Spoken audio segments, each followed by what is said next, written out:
ariko mwabuzukuru banje mwe rwose muri bitangaza ko mbyibuka ko ibyabaye jora muragira muti ngibiki ndakubwira ngo abantu bajaga mu mihanda bagatembera zaba imodoka zawe zigatembera ushaka kugenda ukagenda abantu baragendaga abana banje ntabwo ari nk'ibi byanyu reka twebwe twose icyo gihe twari tumeze neza rwose viziyo 2020 igitangira byari bimeze neza nubwo byaje guhinduka ariko ndakubwira ngo byari byiza cyane maze si wabura kuvuga ngo twarasuhuzanyaga warasuhuzanyaga rwose ukumva ukubaye wabona umuntu ukabura ngiyo umuhaye ikiganza ngo kaci urukumva akaba aragusuhuje nawe waba umwiyumvamo ukabura uranamuhobereye ukumva ukubaye ukamuhobera mugahana imisaya imisambi igahiga mwana wanje kutavuga kuja ku kazi twajagayo ubwo ukagenda rwose umutima uri gutera uvuga uti rwose abantu dukorana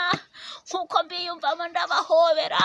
byanaba ngombwa rwose ukanabaha n'udusomye rwose ibyo byarabaye ndarabirebaga abana banje ntabwo ari nk'ibi byanyu twe twabayeho neza mwabana mwe naho ubu ngubu se shahu ubu ngubu ni ugukaraba intoki ukongera ukazikaraba none ko umushinwa yariye inyama twebwe tukaba ari twebwe dukaraba intoki n'umunwa twabigira dute bana banje ariko twe twari twarabayeho sha naho ubu mugomba gukaraba intoki nyine ntakunda karico gisubizo si ni ugukaraba intoki ukaguma mu rugo kandi ukibuka no gusiga amametero ahantu hose niba ugiye guhaha usiga amametero niba uri mu rugo wicaranye n'abantu usiga amametero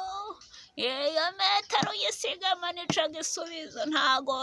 burya ntabwo ari bwo buno nyine ugomba kumva ibigezweho akaba ari byo ukurikiza mwana wanje ntabwo wakurikiza ibintu rero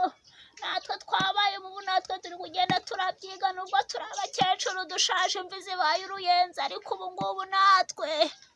ubu tugomba kuja turakaraba intoki rwose tukaguma no mu rugo uko niho igisubizo conyine gisigaye